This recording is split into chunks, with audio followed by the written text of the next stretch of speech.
in the rest of Europe and around the world. We learned a lot from them and ultimately, obviously, came to the conclusion that this was real and continued to push on this issue. In terms of what's next, I mean, I think it's very much the way we would say it is not a stalemate, but really a grinding conflict at this stage, where quite literally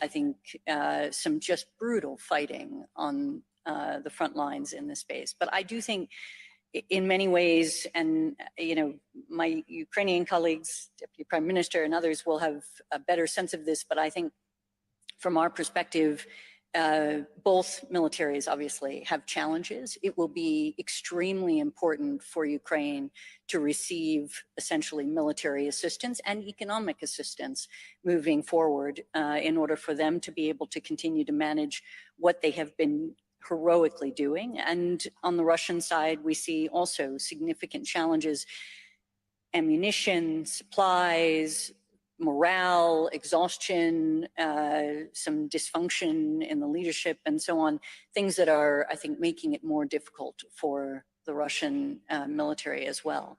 But I think I'll leave it to that and let others. But I thought we might get the view from Ukraine, because it does seem to me that what Putin is doing now is he seems to have decided he cannot defeat the Ukrainian army, but he is going to try to crush Ukraine, to defeat Ukrainian civilians, as it were, by massive bombardment of, you know, civilian housing, power stations, water treatment plants. Can you describe for us exactly the nature of the devastation and what can Ukraine do? Can it manage to keep life going? So yes, Ukraine keep fighting and keep developing. And what we recognized during these 329 days, that we got a unique knowledge.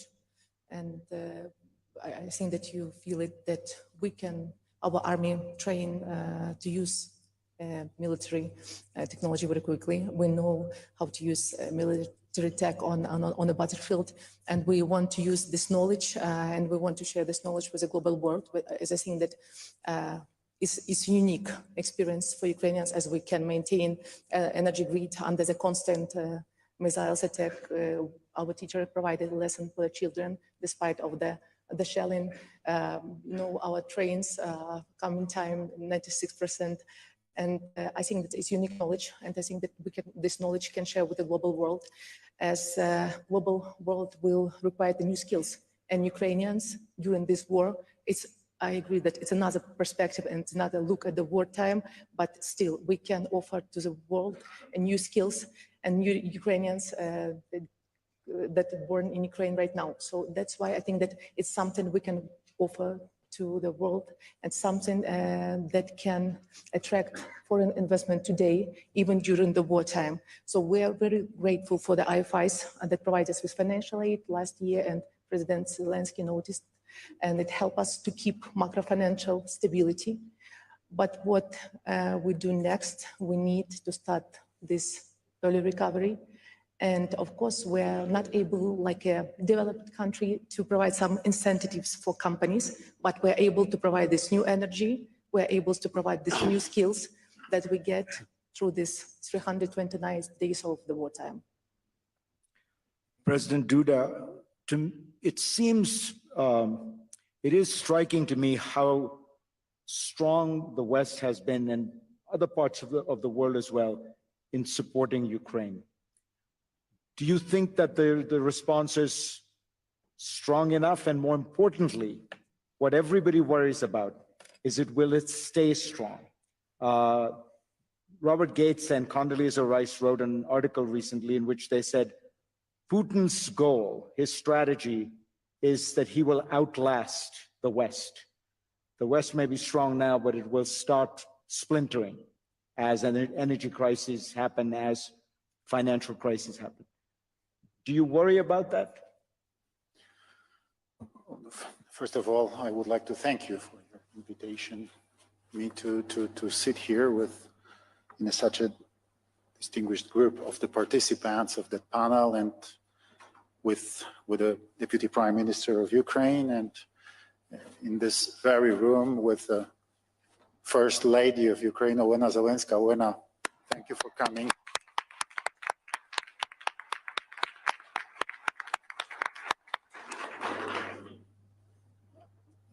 I know that here in this room there is a lot of real friends of Ukraine. I see also the President of Latvia,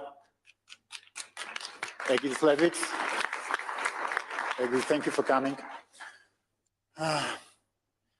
Ukraine, I know very well that, I know very well, not only because we are talking about it all the time here, but I know very well because 6 days ago, I talked in Lviv with Volodymyr Zelensky, and I know very well that Ukraine needs weapon, as I said yesterday, and once again, weapons. Weapons are crucial now because this war is really very difficult. This is not the end of the war. Russia is not defeating. They are still Russians. They are still very strong. There is a lot of Russian soldiers on the front line, and we are afraid that they are preparing themselves to the new offensive in a few months, probably. So this is crucial to send now additional military support to Ukraine, especially modern tanks, especially modern missiles, to defend Ukraine, but first of all, to stop Russian offensive. And this is crucial element. Is it enough? This is the question.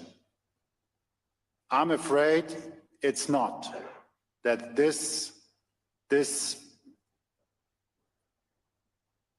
assistance we've just sent to Ukraine is still not enough.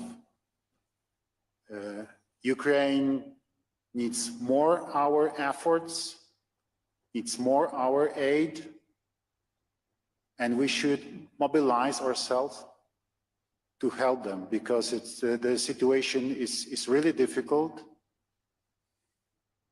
And I'm afraid now it is, and it will be in a few, maybe months, maybe weeks, a crucial moment, next crucial moments of this war.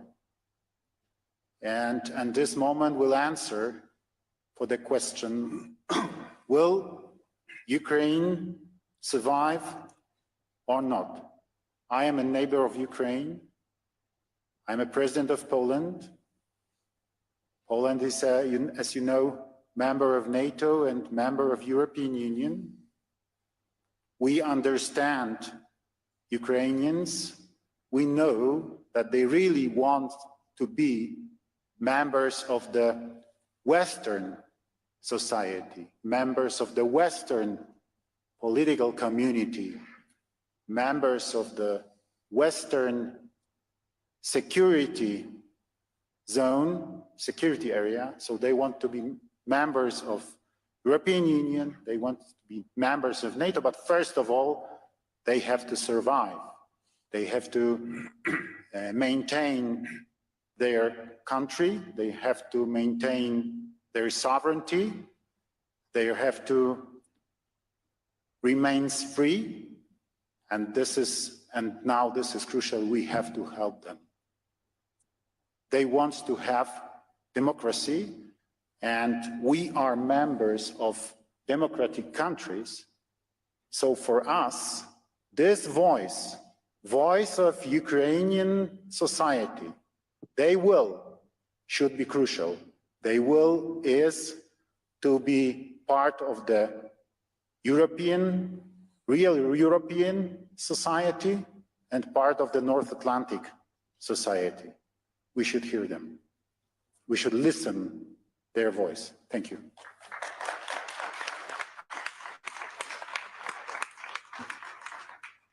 Chrustia, there are two deputy prime ministers on the podium, so I hope you don't mind, Chrustia, if I call you Chrustia. How would you respond to this question? Do you worry about the staying power of the West? So the short answer is, of course, it would be stupid and naive not to, but I think we're going to do it. And I think, you know, of course I worry. I am ultimately extremely confident. And I'm extremely confident first and foremost because of the magnificent, magnificent job Ukraine is doing. We saw President Zelensky just now. I think it's right for all of us to honor Olena Zelenska, who is here with us, and of course, Yulia, and the people of Ukraine. And, you know, President Duda said something very important, many important things. One was we need to listen to the Ukrainians. And Yulia said it too. We need to get out of a mindset, which I think a lot of us had when the Soviet Union first collapsed, of like we were the smart guys and they weren't such smart guys. I also apologize to the Latvians for this attitude. And we need to realize there's a lot we can learn from what Ukraine is doing right now. And that is ultimately the reason that I think we should have a lot of confidence. I think Ukraine is teaching all of us, again, the true strength of democracy. Something that in good times, it's easy to not think about that much, Fareed. And I think what we see in Ukraine is people who are free, people who understand what they're fighting for, and I think very critically, people who have social solidarity. You know, it is so important that President Zelensky is there, that you have millionaires, multimillionaires, and their sons and daughters in Ukraine and on the front line. This is a fight of the whole country. So that's the first reason I'm confident. But the second reason I'm confident is, you know, President Duda quite rightly pointed out that this is a fight ultimately about values, and it is. But I think we in the West also need to understand that that victory that President Zelensky spoke about and that time which he said we need to use, it's not about doing Ukraine favors that we're talking about. Supplying Ukraine with weapons, and as President Zelensky very crucially pointed out, supplying Ukraine with the money it needs to win the war is ultimately in our own self-interest. So I'm a finance minister. And if you were to say to me, what is the one thing that G7 finance ministers, G7 governments this year could do that's actually in our power, right? We don't control COVID. We don't control global supply chains. We don't control whether there will be immaculate disinflation or not. One thing where we have some real practical levers is we can help Ukraine win clearly, definitively. And if we do that, if that happens this year, you know it as well as I do, Fareed, that would be a huge boost to the global economy. So I do think Ukraine is going to win. I think Ukraine is going to win because the Ukrainians have shown total commitment and determination, and they've shown they're smart. I think we're going to win because our people, like I think, which is so often the case in democracy, people are smarter than their leaders. Certainly speaking for Canada, Canadians got this on day one. They understand that we need to stand up for democracy and democratic values. But they also understand our economies, our security, the fact that nuclear deterrence actually works. All of these critical things are really being decided on the battlefields of Ukraine right now. So I am, of course, worried. We would be stupid not to be, but I am ultimately profoundly confident. Mr. Secretary General, you heard the president of Ukraine say he would like to be a member of NATO. Will you let him in? NATO's position remains unchanged, and that is that Ukraine will become a member of NATO. Then, of course, the main focus now is to support Ukraine, to ensure that Ukraine wins the war and prevails as a sovereign, independent, democratic nation in Europe. And that's the reason why NATO allies, partners, are providing unprecedented military support to Ukraine, and why I'm traveling around to NATO capitals and calling on them to do even more, and why I welcome the recent announcement of more armor, more advanced air defense systems, most recently by Canada with 200 armored vehicles, and also Poland delivering more weapons, and of course the US leading all these efforts in this what we call the contact group or the support group for Ukraine. And as Chrustia just said, it is extremely important that President Putin doesn't win this war. Partly because it will be a tragedy for the Ukrainians, but it will be very dangerous for all of us.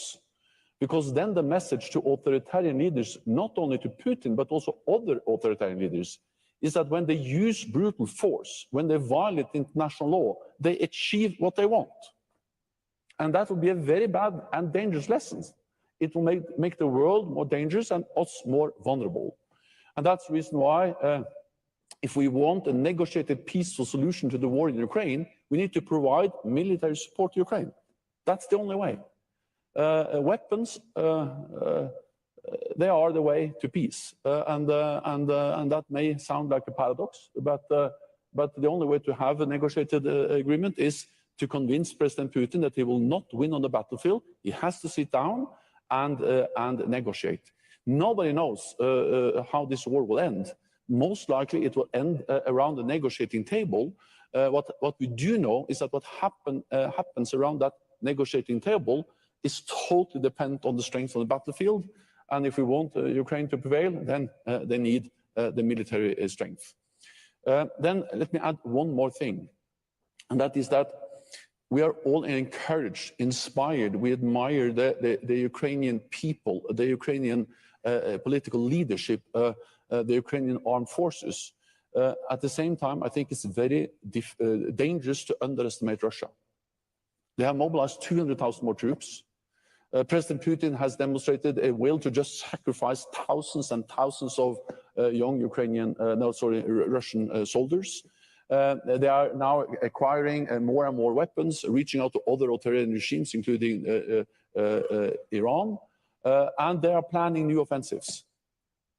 So it is, as President Zelensky said, there is an urgent need. Time matters. We will meet in Ramstein, NATO allies in the US-led contact group for Ukraine with all the many partners. And the main message there will be more support, and more advanced support, heavier weapons, and more modern weapons.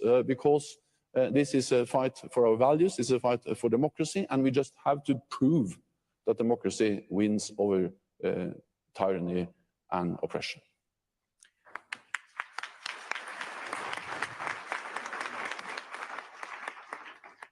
Avril, you are President Biden's senior-most representative here at Davos. What would be your message in the context of what President Duda and the Deputy Prime Minister of Canada and the Secretary General of NATO said? What would your message be to Ukrainians about what America will do to help the Ukrainians? About what? What the United States can and will do to help Ukraine? I mean, so I'm the intelligence community and I don't do policy, but obviously President Biden and the United States have allocated hundreds of millions of dollars, weapons, and in fact, billions of dollars in support for Ukraine. And honestly, I mean, I think maybe one way to think about it is on top of everything else that's been said about the impact for the world in the event that Ukraine does not succeed, are a series of other things. There is clarity about the fact that, honestly, the conflict in Ukraine has global implications beyond the rule of law, beyond even the values piece, all of which I would prioritize in many respects, but for economic implications, it has consequences for us in thinking about the strength of our alliances. It has consequences for us in thinking about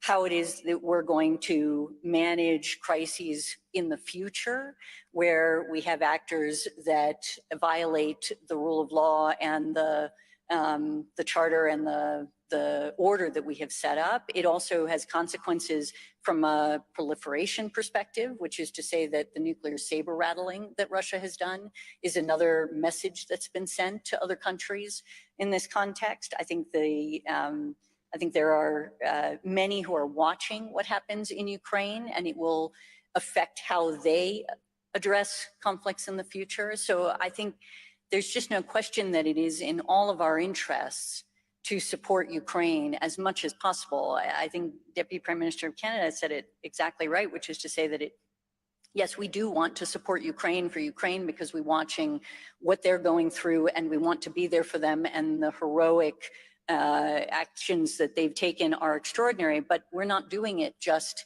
for Ukraine, we're doing it also for our self-interest. And there are a series of ways in which you can look at this to recognize the implications for our foreign policy, our national security collectively moving forward. You know, the Ukrainians are asking for more and more advanced weaponry, longer range. Do you think the administration is likely to move forward on some of those requests? Again, I'm sorry, I just can't speak for the policy community in this scenario as the intelligence officer, but I mean, I have seen, obviously, the president and his national security cabinet in the policy space continue to move forward on a variety of requests, and I think that will continue. President Duda, you talked about how you believe how urgent and important it is to act now. But I do want to ask you a little bit more about this question of the staying power, partly because your country has done an extraordinary job that I think sometimes we don't adequately recognize. You've taken in over 2 million Ukrainian refugees, and there are no refugee camps. These are all people who are being housed individually by individual Polish families in their homes. Do you think this can go on for years? I mean, what are you, a politician? You understand, do you get the sense the Polish people are getting tired of playing the role of host to all these refugees? Well, thank you. Thank you very much for this important, very important words, because I want to stress that I'm really very proud of my compatriots, Polish people. They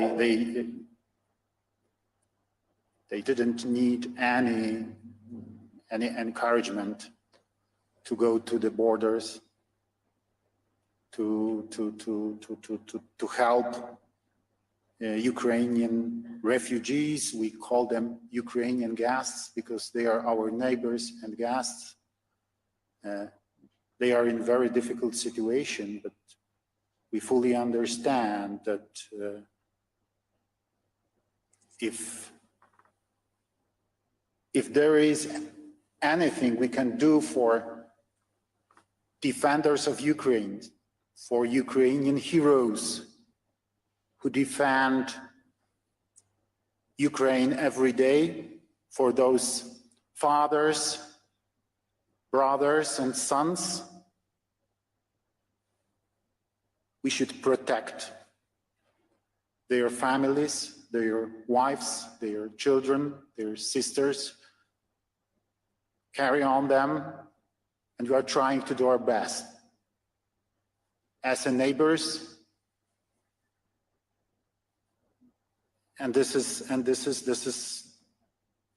something we know very well. Yes, this is something we treat as a natural thing as a normal behavior. This is the first. Second is assistance. Poland remains committed to continuing to provide Ukraine with military equipment. Ukraine needs to defend its sovereignty, to defend its independence, to defend its border, and to, I hope, to win this war and to defeat Russians, because this is a crucial element. So I'm very grateful, Mr. Secretary General, dear Jens, for this very important words you said a minute ago, because as I said before, we talked with President of Lithuania, with Gitanas Nausėda. We talked, we had a meeting in Lviv 6 days ago. We called this forum Lublin Triangle, Lithuania, Poland, and Ukraine. So there was a meeting of 3 presidents. And we talked about the coming NATO summit in Vilnius, yes? And we said to Volodymyr Zelensky, Volodymyr, we can assure you that doors to NATO are still open for Ukraine, and we support your future membership in NATO. Volodymyr said, okay, guys, thank you very much. I'm really grateful, but listen, frankly, I don't want to hear the same story once again, okay? I need guarantees. I can understand that you can't agree on our full membership in NATO now because we have war. And taking into account Article 5 of the North Atlantic Treaty, it's impossible, and I understand it, he said. But I need guarantees. I need guarantees for my country. I need guarantees of security. And please talk with your NATO allies, because we need it. We need it immediately. And if you decide to give us these guarantees during the upcoming NATO summit, it will be real success. Success of NATO and success of Ukraine. And this is crucial. So, Mr. Secretary General, I will be very grateful.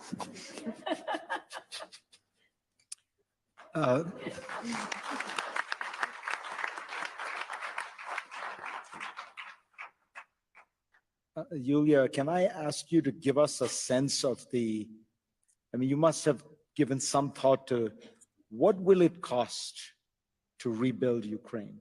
Looking at the devastation, we look at the photographs and the video, and it's like something out of World War II, because I really don't think we have seen the targeted destruction of cities in quite this way. People sometimes refer to the Russian bombing as indiscriminate bombing. I don't think it's indiscriminate. It is discriminate, it's targeted precisely at civilians, at civilian infrastructure. It is designed to destroy civilian life. When you think about this problem, because you are likely to inherit it, how help us understand the scale of what you're thinking about? Okay, I want to tell that Ukraine are fight on 2 fronts. One is a military one, another one is economic front. And if we speak about numbers and figures, so if you look at the World Bank estimation, on September, the number was $350 billion, but now we estimate that it might be up to $1 1 trillion, as you know, every day our energy grid under the massive missile strike.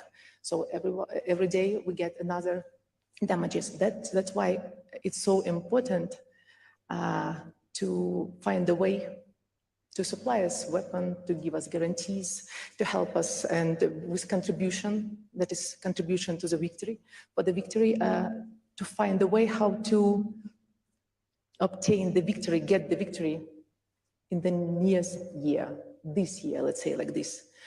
As I think no one doubt that Ukraine will win this war. I think no one doubt. The question is that the question that was raised by the president.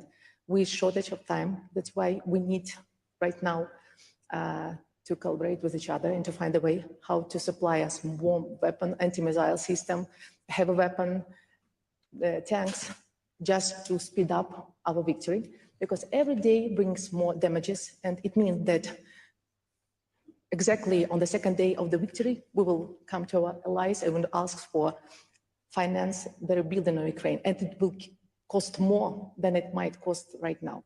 But that's why it has a huge impact on economic globally, and that's why it's so important from economic point of view to find a way, sanction policy, weapon supply, and policy, and the help of our allies in financial support right now, just to put like a goal, like an aim to get the victory during this year. Chrustia, you're a money person. This is a challenge for the West at a time when deficits and debt loads are high. Will it be possible to provide Ukraine with the kind of assistance on the scale it needs to rebuild? Well, before we get to rebuilding, we have to support Ukraine in its fight, and we have to support Ukraine to victory. And I do want to emphasize something that Yulia said about the economic battlefield. And I think she's exactly right. The weapons, absolutely essential. But one of the remarkable things happening in Ukraine right now is it is a functional state. As Yulia said, trains running on time 96% of the time. When President Zelensky went to Kherson, liberated Kherson, one of the first things he said is, now you will get your pensions, and we're going to pay you all the pensions you didn't get when you were under occupation. I think we cannot underestimate how important Ukraine's continued existence as a functional state is to the winning of the war. So we need to get the money now. And it's remarkable, Yulia, bravo, that you guys have been doing it. And we need to continue to support that effort. We heard, I think, from Yulia thanking the international financial institutions, but we need to keep going. Ukraine needs an IMF program. We should make meaningful progress there in the first quarter. And the countries here need to continue to provide support. You spoke, Fareed, and you're absolutely right about being sure that there's public buy-in. So I'll tell you one thing that we did in November, which is Canada issued Ukraine sovereignty bonds. These are guaranteed by Canada's AAA credit rating. They're a Government of Canada bond, but all of the money was earmarked to go directly to Ukraine. We issued $500 million worth of sovereignty bonds, and they were sold out in less than 2 weeks. The Central Bank of Poland bought some of those bonds, so thank you very much, Pane Presidente. And, you know, I think we as democratic Western leaders need to also be, you know, President Zelensky is doing a great job of making sure that our people understand the importance of this fight. I think we also need to be doing that job, and we need to be sure that we are talking, you know, in my case with Canadians, about why this matters. And I actually find they tell me why it matters, but I need to give them opportunities to be part of this fight. And I want to quickly pick up on one thing that Avril said that could kind of get missed, I think, in the flow of all the things we've been talking about, which is the nuclear deterrence point. And I think this is one element, you know, when we talk about the benefits that we get from a Ukrainian victory, one of them that I think we have to really be mindful of is what a Ukrainian victory would mean and what a Ukrainian defeat would mean for nuclear weapons and nuclear proliferation in the world. Because I think if Ukraine were to be defeated, then what that tells you is no matter how much you want your sovereignty, no matter how united you are as a country, no matter how prepared you are to fight, if you are fighting a bigger country that has nuclear weapons, you're going to lose. And think about the message that sends to smaller countries around the world.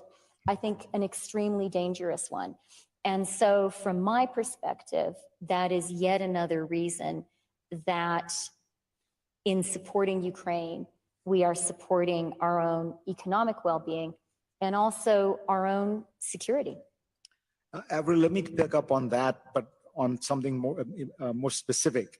I think we all know that the elephant in the room with regard to the consequences of a Russian victory are the fear that it would signal to China that it was permissible, acceptable, or it would come at low cost for them to invade Taiwan.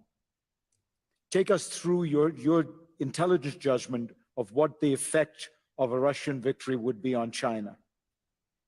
Yeah, I mean, first of all, let me apply what was just said about the nuclear saber rattling in relation to China. So we've indicated in our annual threat assessment that among the things that we're seeing is China engaging in a pretty extraordinary expansion of their nuclear program. And I think one of the things that we look at is essentially what is the lesson that they're learning from the consequence of the conflict that we've seen and in this space. And, you know, our assessment would be that basically it has caused them likely to just confirm their own view that this is critical as a deterrent and that they can use that program effectively in order to do the kind of nuclear saber rattling that we've seen Russia do in this context. So that's kind of one piece of the puzzle.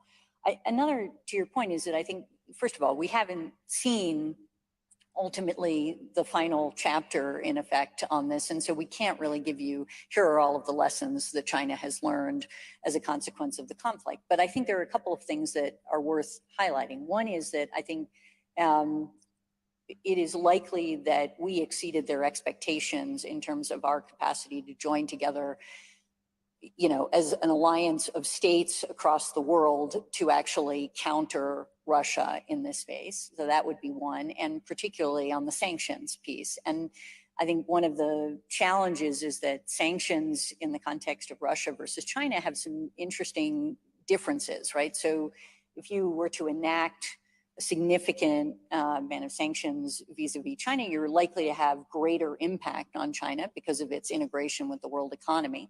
At the same time, it will also create more sacrifice, essentially, in those who are enacting those sanctions. So that's one piece of it. Another, I think, is the export control piece. We've really, you know, export controls are used in a pretty remarkable way during this conflict, and they've been quite effective, so far as we can tell, in and targeted in their impact. And they've been done as a coalition, which I think is another aspect of it that's important for countries that concern themselves with disadvantaging their own businesses in the context of export controls. And so that's another, I think, thing that China is likely watching. And, you know, we see both China and Russia doing a lot of thinking, as they have in the past, about how do you effectively create a system that provides you with greater resilience so that you can counter the actions of those sanctions. But I would say one of the things that is remarkable is the way, I think, in which the coalition of states that have enacted sanctions have been capable of kind of watching how the evasion has been operating on Russia's side and adjusting as a consequence, and therefore maintaining some of the pressure that exists in this space. You know, another issue that they're almost certainly watching is the kind of information war that Russia is waging and trying to think through how it is that that goes. And I think we've also seen, China ultimately, in our view, engage in a number of activities that are supportive of Russia and yet not coming out explicitly in support and feeling a little bit uncomfortable about where that puts them in these spaces. So I mean, there's a number of things that we could continue to go down the road of, and certainly there's military kind of lessons that they're undoubtedly learning. And among the things that would seem most likely is that you really want to overmatch essentially in this context and have a quick conflict as opposed to allowing effectively the world to come together to provide assistance and to help these spaces. But I think it is still a story to be told as we kind of watch this move forward. Secretary General, can you give us an update on where things stand with Sweden and Finland's accession to NATO? It does appear from the outside that the Turks are simply blackmailing NATO or Sweden in particular. It feels like a bargain where they just keep asking for more until they get, because they know at the end of the day they have leverage right now. It feels inappropriate for NATO to have to behave like this. It looks more like a bazaar. Well, I'm confident that Turkey will finalize the accession process for Finland and Sweden. I cannot tell you when, but I'm confident for several reasons. First of all, Turkey was one of the NATO allies that at our summit in Madrid in July last year actually decided to invite Finland and Sweden to become members of the alliance. And all NATO allies, also Turkey, a few days after, signed the accession protocols. And so far, 28 out of NATO's 30 allies have already ratified. This is the quickest, fastest accession process in NATO's modern history. Normally, accession into NATO takes years. It's less than a year since Finland and Sweden applied. They applied in May. They were invited in July, and already 28 out of 30 have ratified. Second, we need to understand where we started. Weeks or a couple of months before the invasion of Ukraine, President Putin proposed a security treaty with NATO, where he actually outlined some key demands. One was that NATO should guarantee no more NATO members, no further enlargement of NATO. The other main demand was to remove all NATO forces infrastructure in all allies that have joined after 1997, meaning the whole eastern part of the alliance. Of course, we did reject those demands, but it demonstrates that the purpose, the aim of President Putin is to get less NATO. He's getting exactly the opposite. Hours after the invasion, we significantly increased the number of NATO troops in the eastern part of the alliance, including in Poland, to send a very clear message to Moscow that there is no room for misunderstanding about NATO's readiness, ability, commitment to protect and defend all NATO allies. And that is to prevent escalation, because it's extremely bad what's going on in Ukraine now. But of course, if this escalates to full-fledged war between Russia and NATO, it becomes even worse. So the increased military presence in the eastern part of the alliance is not to provoke a conflict, but to prevent the conflict, preserve peace, send a clear message of deterrence to Moscow. That is more NATO, is getting more NATO on Putin's border. The other thing is that Finland and Sweden applied because of the threats he conveyed. They actually realized the door was going they were afraid that the door to NATO was closing, so they asked to get in. And they will become members. And the last thing I will say on this is that Finland and Sweden are in a very different place now than before they applied. Because since they applied, several allies, including the United States, have issued bilateral security assurances. And NATO has increased its presence in that part of Europe. Finland and Sweden are now, as invitees, participating in NATO's political meetings, consultations, and are more and more integrated into our military structures. So it's absolutely inconceivable that there will be a military threat against Finland or Sweden without NATO reacting. So President Putin wanted less NATO, he's getting more NATO, and that's important message. Let me make sure we get this clear, because this is very important, because there is a window of an awkward period or a dangerous period. If Russia would attack Finland or NATO or Sweden tomorrow, even though they are not NATO members, NATO would come to the assistance of those two countries. As what I'm saying is that it's inconceivable that we will not react. I mean, they are now not only close partners, they are invitees. They are integrated into our military structures, and we have bilateral security assurances from several allies. So we need to react. Moscow knows that. And they also know that they are now devoted most of their troops to Ukraine. So actually the likelihood for any as a military attack is very little, partly because they are so close to NATO and partly because they are now spending so much of, Russia is spending so much of their forces in the Ukraine.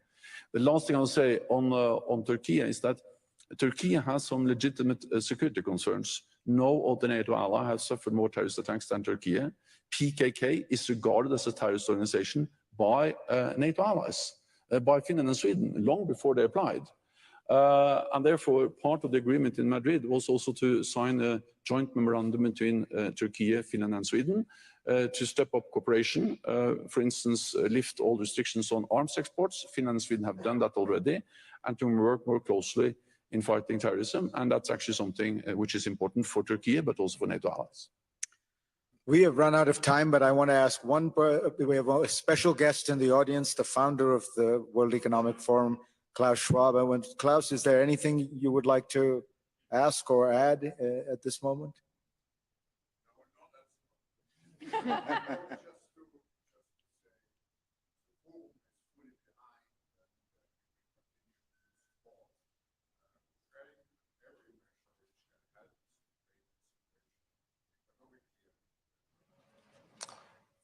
And we have seen that support. Klaus Schwab, thank you so much.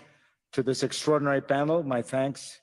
And of course, to President Zelensky, please tell him that we really appreciated it.